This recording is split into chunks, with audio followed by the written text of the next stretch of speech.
یہ سورہ یونس کی آیات نمبر 15 سے لے کر 17 تک ہے، بہت امپورٹنٹ آیات ہیں۔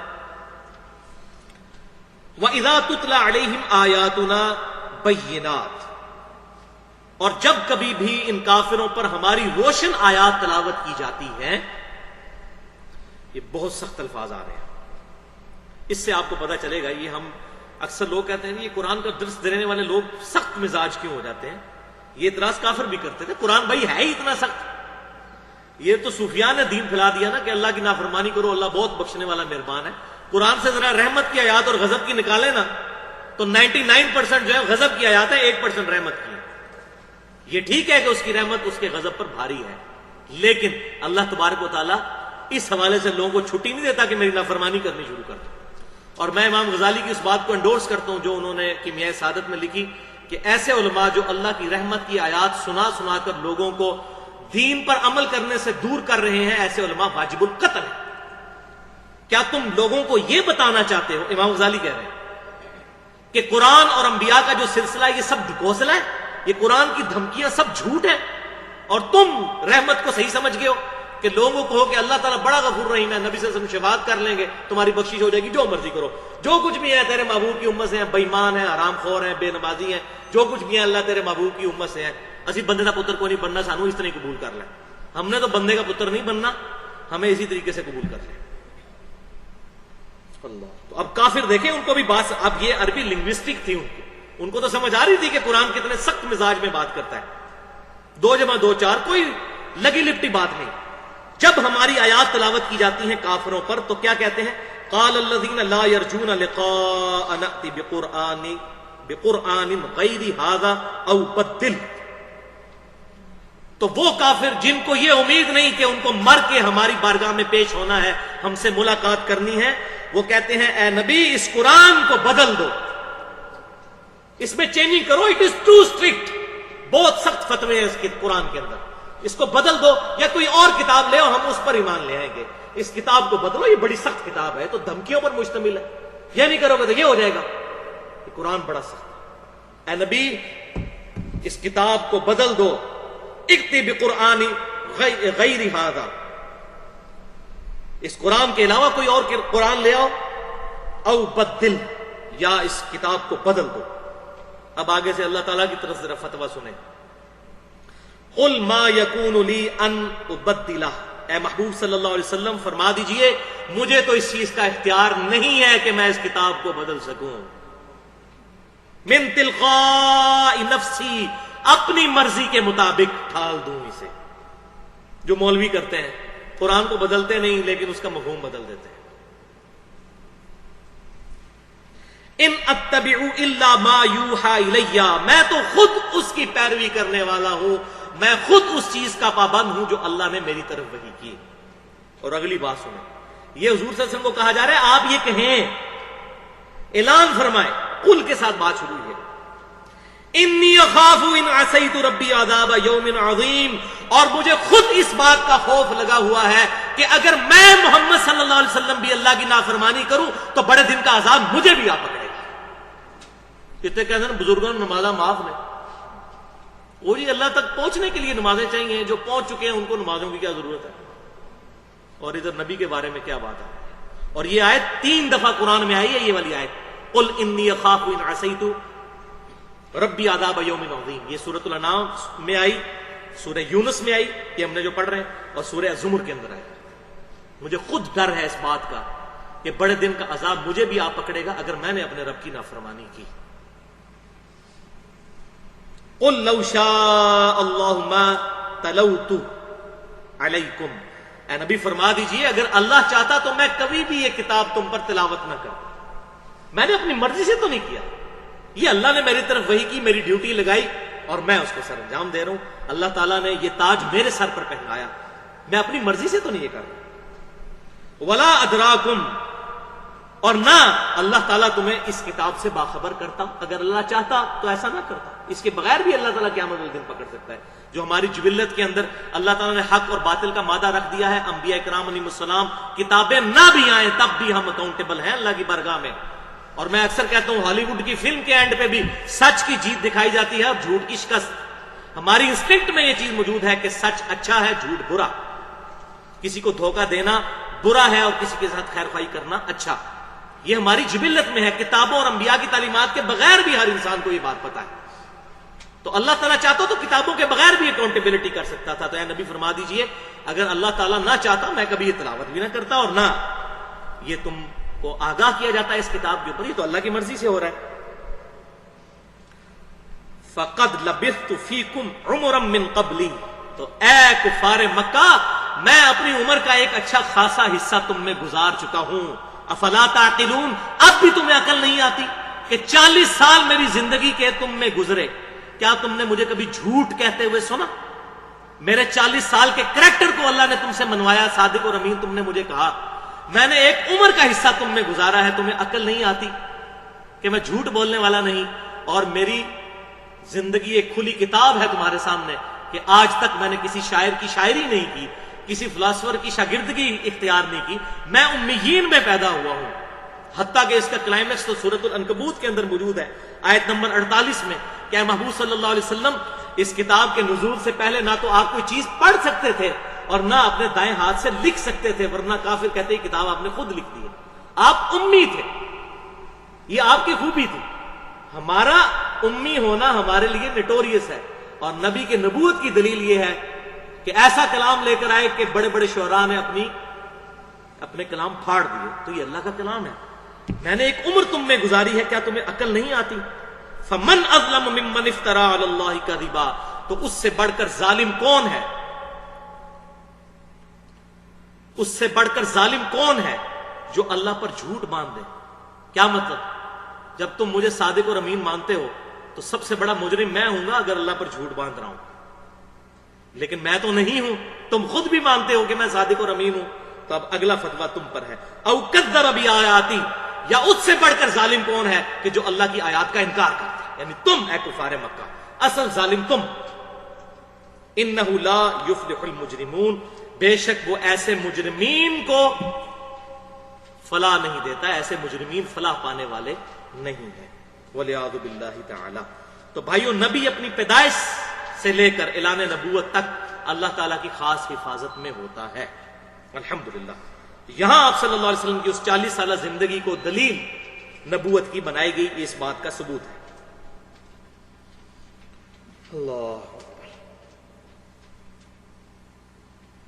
اب اگلا ریفرنس جو ہے، تیسرا ریفرنس اسی کانٹیکسٹ میں آپ کے پیج کے اوپر ریفرنس نمبر 4، وہ سورہ بنی اسرائیل کی آیات نمبر ہے 73 اور 75.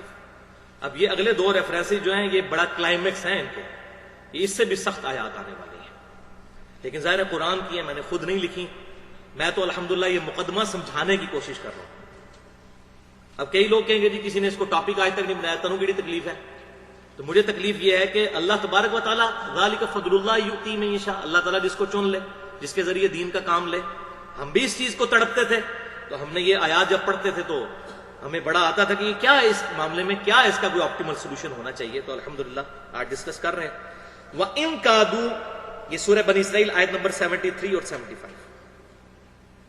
اور اے نبی صلی اللہ علیہ وسلم، ان کفار مکہ کی تو کوشش تھی لَيَفْتِنُونَكَ عَنِ الَّذِي أَوْحَيْنَا إِلَيْكَ، کہ آپ صلی اللہ علیہ وسلم کو فتنے میں ڈال دیں اور آپ صلی اللہ علیہ وسلم کو راہ راست سے ہٹا دیں اس وحی سے، اوحینا الیک، جو ہم نے آپ کی طرف وحی کی ہے. کافر اس بات پر تلے ہوئے ہیں کہ آپ صلی اللہ علیہ وسلم کو اس وحی سے پچھلا دیں.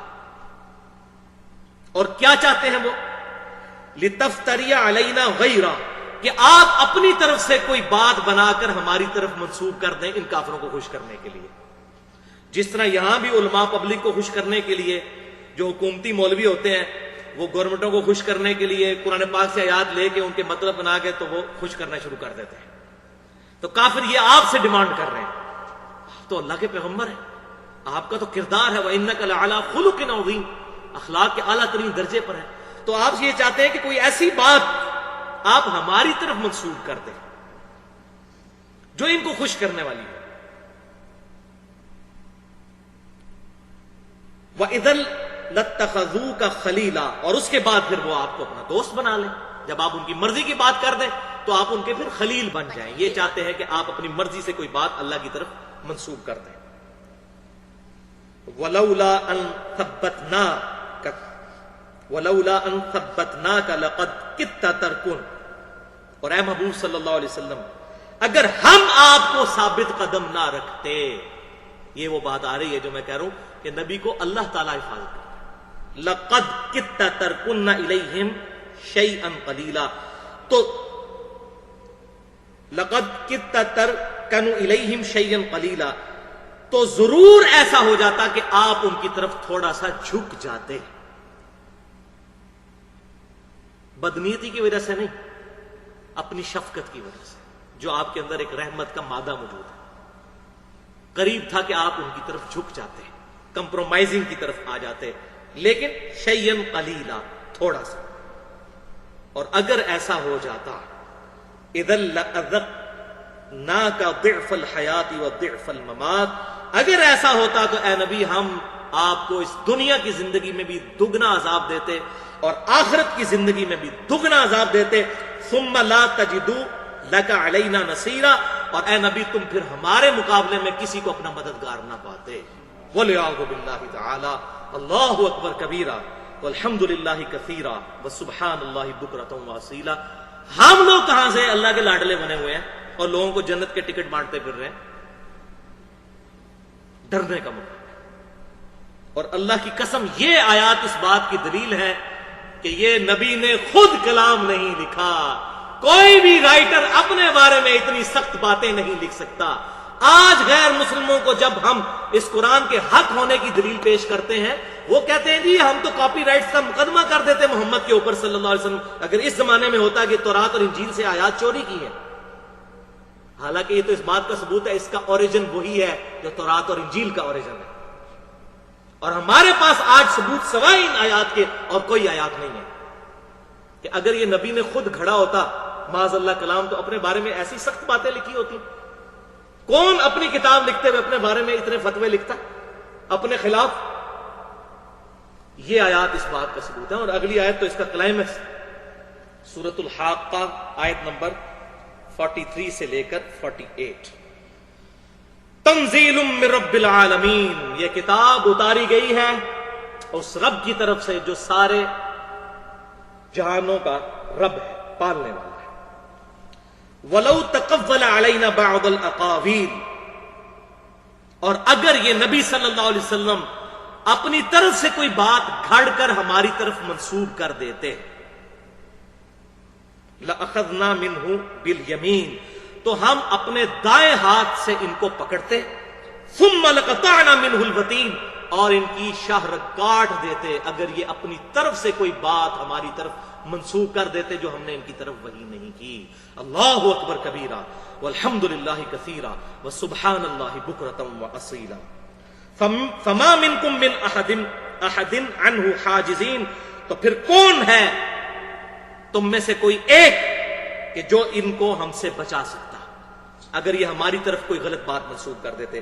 وَإِنَّهُ لَتَذْكِرَةٌ لِّلْمُتَّقِينَ، اور بے شک یہ کتاب تو ہے نصیحت ان کے لیے جو واقعی ڈر جائیں، جن کو ڈر ہے کہ ہماری مرضی کے بغیر ہمیں کسی نے پیدا کیا ہے اور وہ ہمیں پوچھے گا اور ہم اس سے بچ نہیں سکتے اگر اس کی فرما برداری نہیں کریں گے.